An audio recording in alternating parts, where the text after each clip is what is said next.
welcome back to WOW, the Wealth Optimization Workshops with Call Dog. Scott Collier here. Looking forward to spending the next 4 brief workshop videos helping you understand holistic, comprehensive financial planning. So some general ideas, and then as we progress, we're going to get down into more specifics and specific knowledge that you'll find of use in your financial planning. So I'm going to give accolades right off the bat here to a good buddy of mine, Jim Augerman. Taught me this back in 2001, been using it ever since. It's a simple way to help you understand the point of financial planning and what we mean by holistic. So looking at all of the concepts.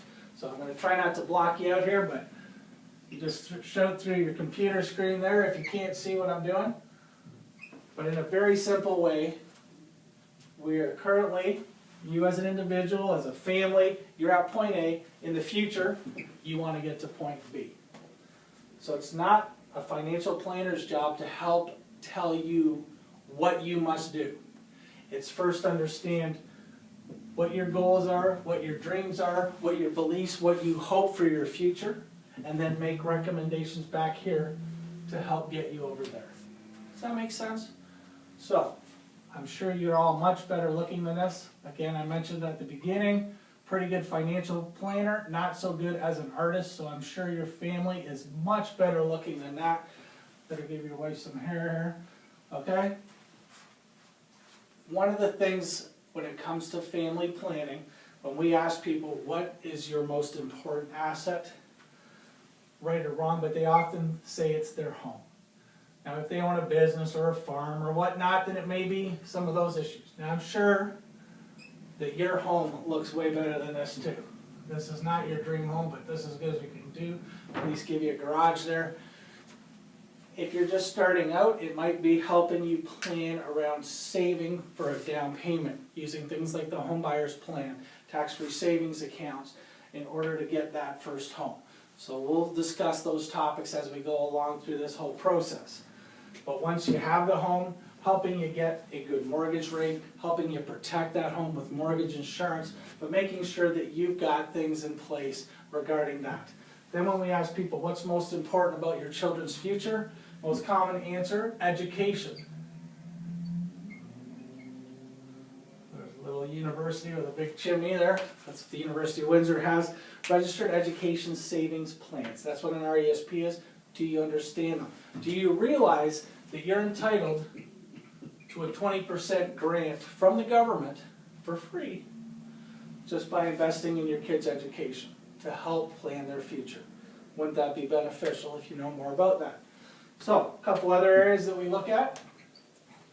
That little dollar sign would be just general savings ideas, making sure you've got an emergency fund of 3 to 6 months worth of your income in case of an emergency, some debt reduction ideas, some tax savings ideas so that you can keep more of your wealth and give less away. Okay, it's not what you make, it's what you keep, so strategies around that are important. The big dollar sign, now we're looking at wealth accumulation strategies. This is the fun stuff people like to talk about, investment strategies, RSPs, mutual funds, different ideas on how to build wealth for the long term. So we're going to certainly spend many of our episodes moving forward on those topics, helping you plan around investments, retirement planning, and tax strategies and things of that nature. So these are all very important. That's some of the fun stuff that we do to help you get here, so that you can travel in retirement, so that you can do the things you always wanted to do in the future for you, for your family. However, as we're working on the fun stuff up here, something very important that often people forget about is what we call our safety net of protection.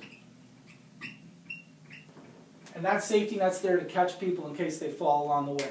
One risk is living too long. Sounds like a good risk. Not a lot of fun to live to be 92 if you run out of money when you're 78. So we have to help you build wealth.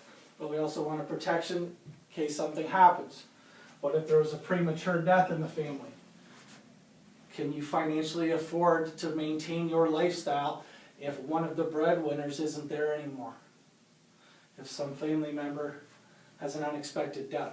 But even more common in young families nowadays, in the last 20 years, we're seeing a big shift towards health protection planning. And we're certainly going to touch in more depth on that topic as we move through these workshops.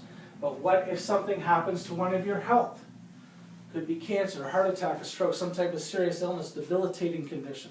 Might be a serious injury that keeps you from being able to work.